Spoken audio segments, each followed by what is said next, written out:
How's it going, folks? So I'm going to be responding to somebody who I've had a little bit of an exchange with on the internet, and I'm going to be sending this person, and you know who you are, a link to where they can view this, obviously, because this is a response to you. And this is over again the topic of firearms and firearm control. I'm going to respond to a few basic things said. I'm going to try to keep this as civil as possible because I think that this person is just somebody who's bought into what the gun control side of the aisle has said. Uh, and I think really that you probably do actually need to listen to other people in this issue aside from just buying into what the gun control propagandists say and take that hook, line, and sinker. So I'm going to start by addressing the very first thing you said in that thread to me. This was accusing me of, what was it, being, quote, brainwashed by NRA propaganda. This is actually a talking point the gun controllers have been using for as long as I've been in the gun control debate. And I've been in this debate since the 90s. So, yeah, a couple of decades have passed since I entered this debate. And this has been a talking point that they have done for quite some time. Anytime you oppose, even one thing that they have to say, well, all of a sudden it's NRA propaganda.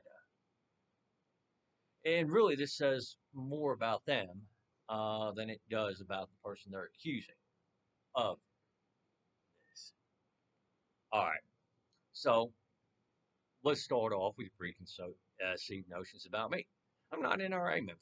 I absolutely do not like the NRA or what it's become, not for the reasons that you do. But a little simple history on the NRA.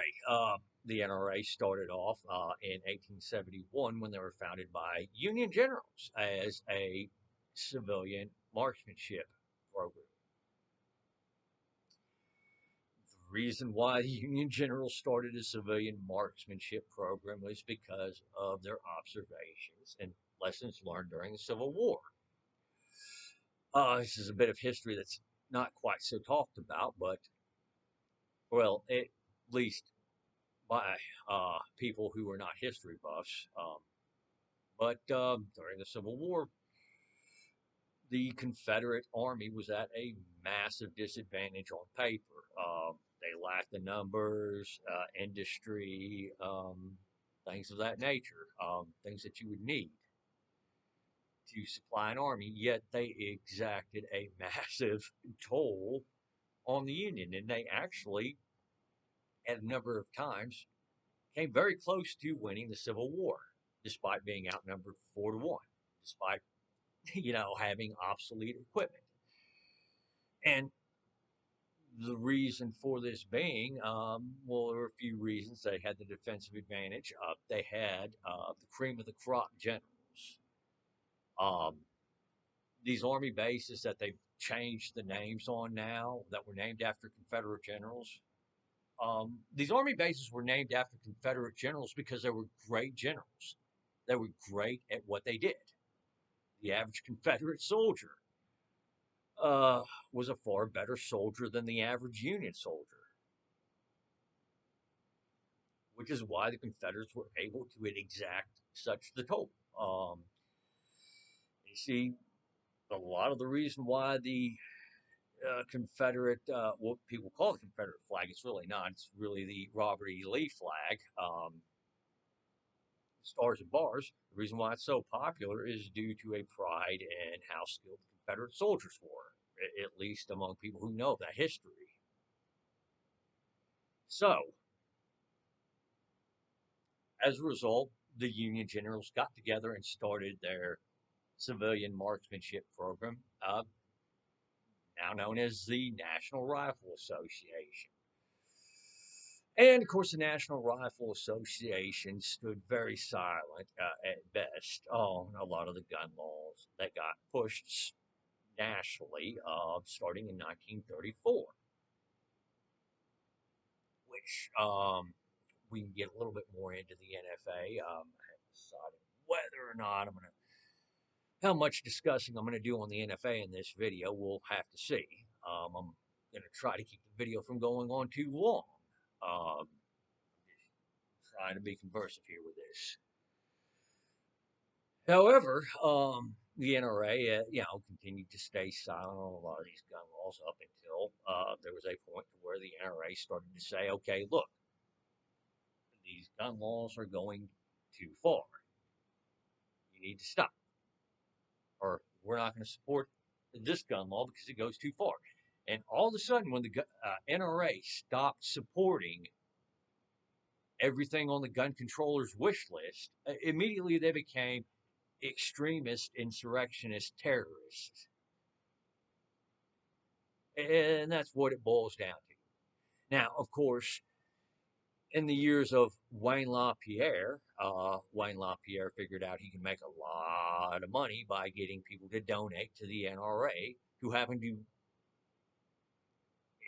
bare minimum, at least in part, value their 2A protected rights. Now, did Wayne LaPierre actually use that money to do what he claimed he was going to do, defend the Second Amendment? No. Well, yeah, he argued against some gun control laws. That part is true. But I guarantee you he spent more time and money on his wardrobe than he did actually defending the Second Amendment, and had the NRA actually done what they were saying they were going to do with protecting our rights, most, if not all, of our gun control laws would be off the books, and we wouldn't even be having this discussion hardly. Gun control would have been an obsolete thing, at least in the U.S. In other countries, I can't say the same. And you want to bring up other countries? Well, these other countries, these people did not stand up for their rights. And it's in the government's best interest to have the monopoly on force. Which is why all these countries have these restrictive gun laws. And you'll notice that a lot of them have a lot higher homicide rates than we do, despite their restrictive gun laws. I know. I used to live in some of those countries. But what would really surprise you, and I know it already surprises you right now, to hear that I've lived in other countries before. I'm not just some simple person who's never been outside their town with a population of 20. That's probably what you got in your mind with the thread back and forth online. But I graduated high school in a country that your side of the aisle always points to as a shining example of doing something about mass shootings. Even though you guys claim that you don't want to take anyone's guns. Again, did hear what you guys are saying? Hear what your side of the aisle is saying. We're not really trying to take your guns, but let's follow the lead of a country that had a mass gun confiscation. Um, do you not hear what you're saying? Do you not read what you tweet? Do you not read the comments on your internet before you post them? Yeah, your side of the aisle has done more to convince me that we need to be sticking with shall not be infringed than any NRA member has in their entire life. And I got more examples too. Um, prime example, a couple years ago now. Well, probably more than a couple of years ago, SBRs used to be illegal in Indiana. Well, when Governor Pence at the time signed a bill into law that repealed that outright ban on SBRs, it was your side of the aisle jumping up and claiming that they were just giving SBRs to criminals and mentally ill people and everything of that nature. What your side of the aisle seems to forget is the NFA, which still applies. So your side of the aisle let on a little bit more than they probably intended to. Well, the average person who's not paying attention, well, they might think you guys have some sort of a point that you don't, but somebody like me, wait, NFA is still in place. And yet, that very repeal of an outright ban and going back to the NFA, all of a sudden that's giving criminals and mentally ill people guns. Hmm. It sounds like what you guys are really saying is we want these gun laws in place until we get them, and then they're not good enough anymore. And that goes the same with any restriction that gets proposed to be repealed. And if it looks like it's picking up traction, your side of the aisle always screams bloody murder. And I know it's only been like a couple of hours since I posed the question to you, kind of a counter question of, okay, what laws, what restrictions on the books right now would you repeal? And I'm very specific about restrictions because I already know your side wants to do stuff like repeal the PLCAA. But what actual restrictions would you be comfortable repealing? I got a feeling I already know the answer to that question, but I asked it anyway, just so you can actually respond to it. Because your response, I've already got the answer to.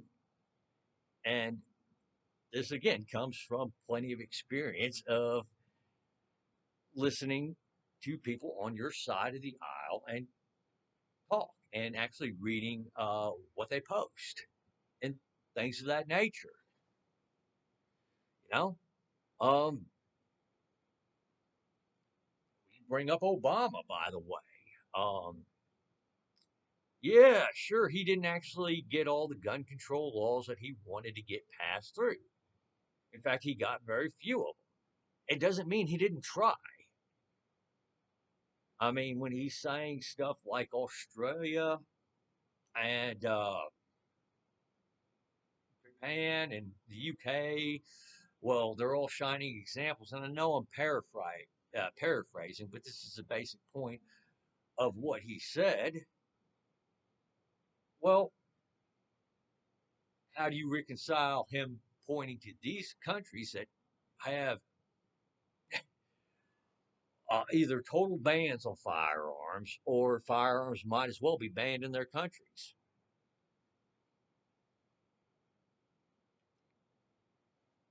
This comes into actually thinking for yourself. Something you accused me of not doing, but it seems like you're the one who's actually guilty of this. And I'm not trying to be a dick to you on this one.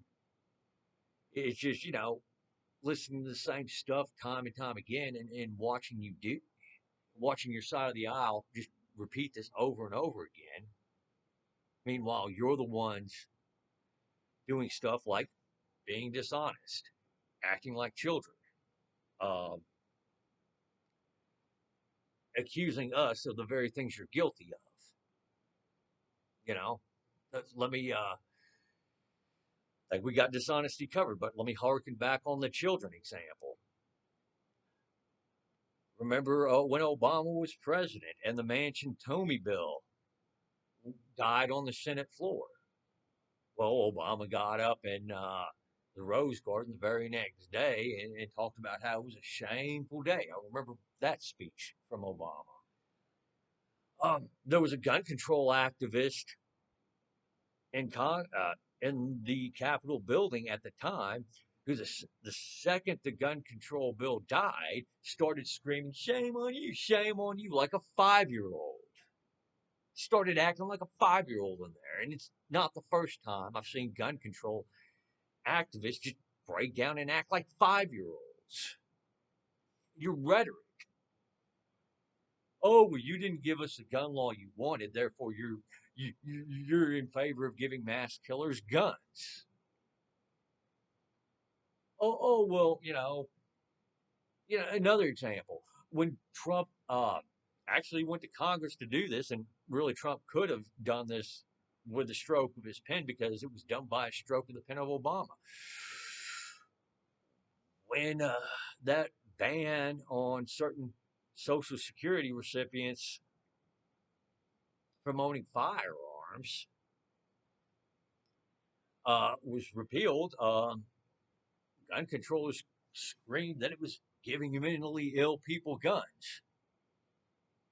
When in fact, if you looked at what actually Obama did, um, he just simply legislated from the executive branch there by directing the Social Security office to make certain people prohibited persons based on, well, they didn't make the criteria public, but all the indicators pointed to is if that person has somebody appointed to help them out with their finances or manage their finances, then all of a sudden that person was a mentally ill person and was too incompetent to own a firearm. Moreover, there are a lot of mental illnesses that don't make you a dangerous person. They just mean you're mentally ill. Things like depression, things of that nature. That doesn't necessarily make you a violent person. And I'm not in favor of stripping somebody of what is supposed to be a constitutionally protected right, um, just specifically because, you know, they have a mental illness that doesn't make them dangerous, or, just on a whim. Want to talk about assaults? You brought that up in there. Well, there's a number of things that can get you charged with assault. I've talked to people who were charged with simple assault because they got into an argument and one of the people charged didn't even lay hands on the other person, but they were charged with simple assault. Is that a person that's too violent to own a firearm now? You know, I mean, this is the thing, is that your side of the aisle is almost as if, oh, well, any excuse to try to prohibit them from prohibit them from owning a firearm. And then all of a sudden you act like when somebody says no, you shouldn't do that. Oh, well, you're accusing us of trying to take away the guns. We're not trying to do that. Well, sure you are. You're just doing it in a more backhanded way. You're doing it in a more underhanded, dishonest way. And, people have caught notice to that. So I think that's pretty much everything that was discussed in the thread. So I'm going to leave it at that because this video has been running on a bit longer than I wanted it to. But I know I'm not going to change your mind overnight. You're not going to change my mind, especially not with the pattern you've been going on, dude, because guess what? You're only posing the same questions that I guarantee you go to a gun control website and you look at, because I've looked at some of the questions you've asked being in like an FAQ on some gun control websites. They have you frame it in that very specific way. Well, don't you support this? And things of that nature. So, yeah, I've heard all those questions you've asked before, and I've heard them for decades now, and the answer's still no. Oh, waiting periods. Let me bring that up before I go. The funny thing that you mentioned waiting periods, I almost forgot that. Um, no, I'm opposed to waiting periods. One, they don't work. If somebody's planning on going on a mass killing, they plan that out far more in advance than just a mere 3, 5, 10, 14 days that your side of the aisle wants waiting periods. And the only reason why your side of the aisle wants waiting periods is just to pose a headache to somebody who's buying a firearm. That's all it is. And moreover, I've talked to one or two FFLs who live in states with waiting periods, and one or two of them suspect that those waiting periods have gotten people killed. One FFL was selling a woman who recently broke up with her abusive boyfriend a gun, and when he told her she'd have to come back in 10 days, she broke down in tears, crying. It's like, no, I need the gun now. He's going to kill me if I don't have a means to protect myself. Well, she didn't show up 10 days later, and her name was in the obituaries. Great going. Carol Bone is another prime example. She died waiting for the New Jersey authorities to approve her permit to purchase a pistol. Her violent, abusive ex came in and stabbed her to death, before she can get that permit to purchase a pistol. Just purchase a pistol, not even carry it. So, yeah, I'm opposed to these waiting periods too. Well, anyway, again, I'm going to wrap this up here. Just add that on. So, there you have it on some of the things that have been discussed. Everyone else, to include the guy who I'm responding to. You guys have the comment section as well. Y'all take her easy out there and have a great day.